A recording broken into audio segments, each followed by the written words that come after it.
అడ్డుకుంటోందే ఆ ప్రేతం. ఇది న్యాయమా స్వామి? గురుదేవా, కర్కోటకుడి విషయం నుండి తప్పించుకున్నాడా జగదేక ప్రతాపుడు. ఇక వాణ్ణి ఎత్తుకెళ్లడం తప్ప వేరే మార్గం లేదు. ఈ విషయంలో బుద్ధి ఒక్కటే పనిచేస్తే సరిపోదు. నా మంత్రం కూడా పని చెయ్యాలి. చూస్తూ ఉండు.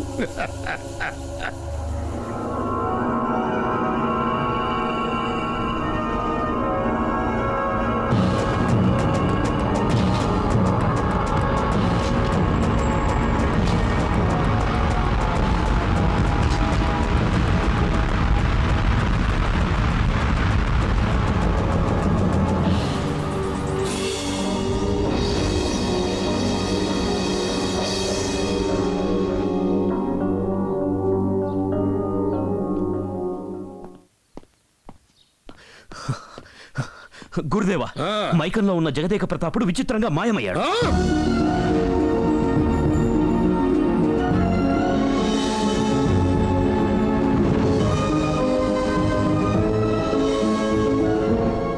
నీకంటే ముందే ఉంది మోహిని. నా దగ్గరే క్షుద్ర విద్యలా. ఏం చేస్తానో చూడు. జై జ్వాలాముఖి.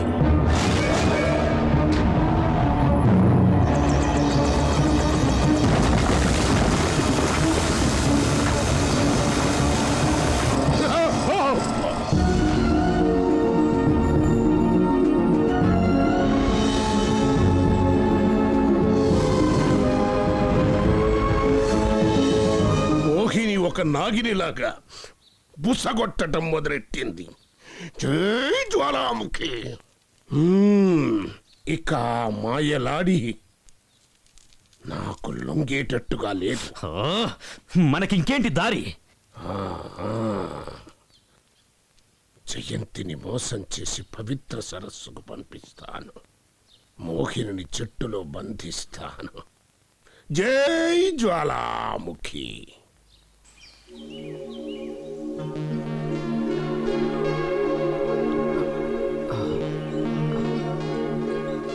జయంతి జయంతి అంతఃపురంలో ఉంది. ఇది దయ్యాల కోన. మోహిని, నన్నెందుకు ఇక్కడికి తీసుకొచ్చావు? నిన్నిక్కడ బంధించబోతున్నాను. ఏంటి కొత్త కదా? దిగులు పడకు రాజా. జీవితాంతం నువ్వు జయంతికి జంటగానే ఉండొచ్చు. అలాగని నేను వాగ్దానం చేస్తున్నాను. కానీ రేపు నాగపంచమి వెళ్లే వరకు నువ్వు నాతోనే ఉండాలి. ఉండేలా చేస్తాను.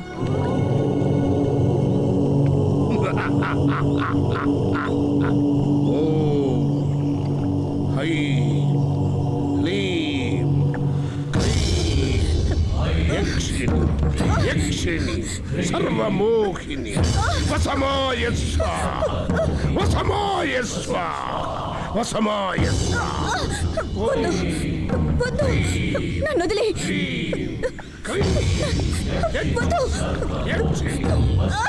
నేను రాను. నన్ను వదిలే. శక్తి పనిచేస్తుంది. ఆ మాంత్రికుడు నన్ను కట్టేస్తున్నాడు.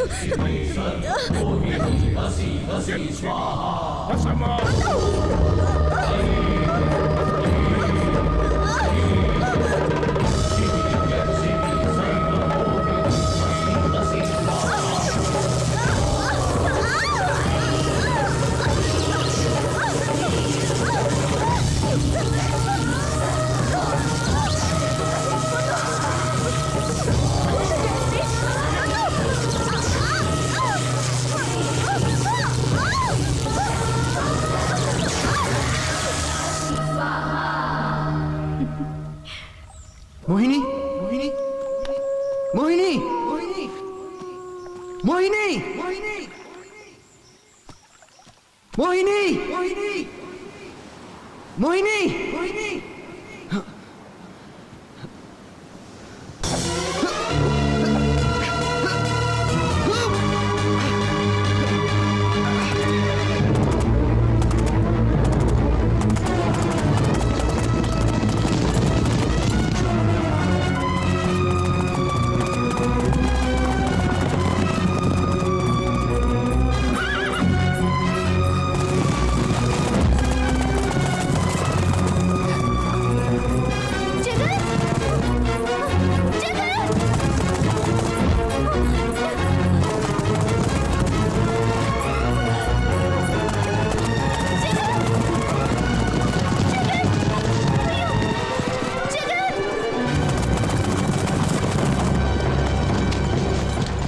బలి పశువును తీసుకొచ్చాను గురుదేవా. ముహూర్త సమయంలోనే ఇతనిని బలి ఇవ్వాలి. అంతవరకు గుహలో బంధించండి. ఆజ్ఞ గురుదేవా. కాపాడినట్టే కాపాడి కపట బుద్ధి చూపించాడు. వెంటనే మహారాజు గారికి ఈ విషయం చెప్పాలి. తప్పు చేశావు జయంతి. నువ్వెవరు? మోహిని తల్లిని.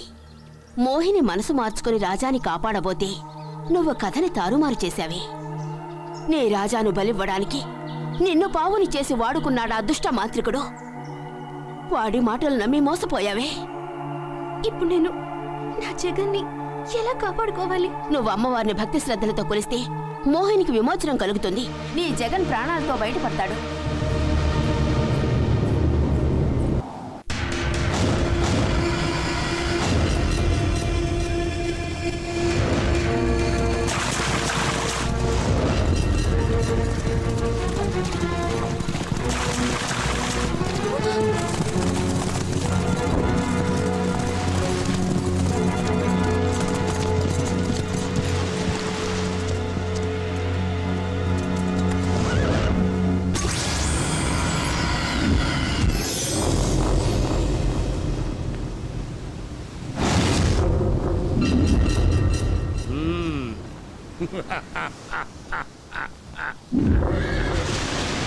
వచ్చేసావా ఇంద్రజిత్? జై జ్వాలాముఖి. ఇదిగో మంత్ర కరవాలం. సీమదేవికి అతనిని బలి ఇవ్వు. ఆ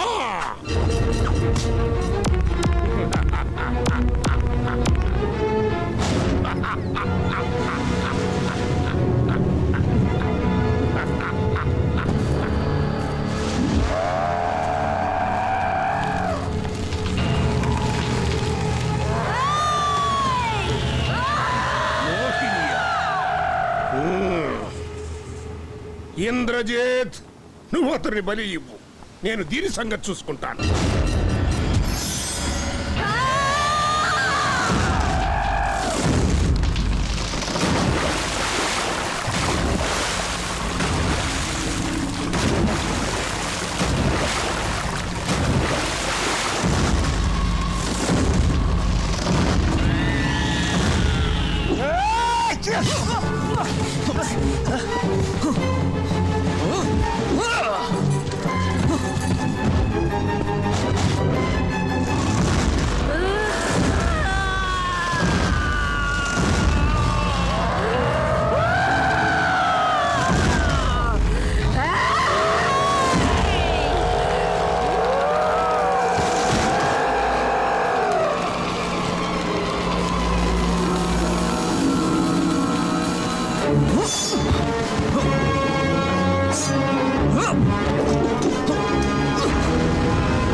దేవి!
జగదేక ప్రతాప, వివాహం కాని యువరాజువి నువ్వు. అలాగే అవివాహితుడైన ఇంద్రజిత్తుని నాకు బలిచ్చి నన్ను ప్రసన్నం చేసుకున్నావు. నాగజ్యోతిని పొందే అర్హతను సంపాదించుకున్నావు. ఒక సమర్థుడికి అది దక్కుతున్నందుకు నేను సంతసిస్తున్నాను. తల్లి, శక్తివంతమైన ఈ నాగజ్యోతి దైవం వద్ద ఉండటమే మంచిది. ఈ మహాశక్తిని నువ్వే ఉంచుకో. సరే, ఏదైనా వరం కోరుకో. అమ్మా, ఆత్మగా ఉన్న మోహినికి శరీరాన్ని ప్రసాదించాలి. అది అసాధ్యం నాయనా. నశించిపోయిన శరీరాన్ని తిరిగి సృష్టించడం సృష్టి ధర్మం కాదు. కావాలనుకుంటే మోహిని వేరొకరి శరీరంలో ఐక్యమై కోరుకున్నది పొందవచ్చు. మోహిని, నీకు నా శరీరాన్ని ఇస్తాను. నువ్వు నాలో ఐక్యమైపో.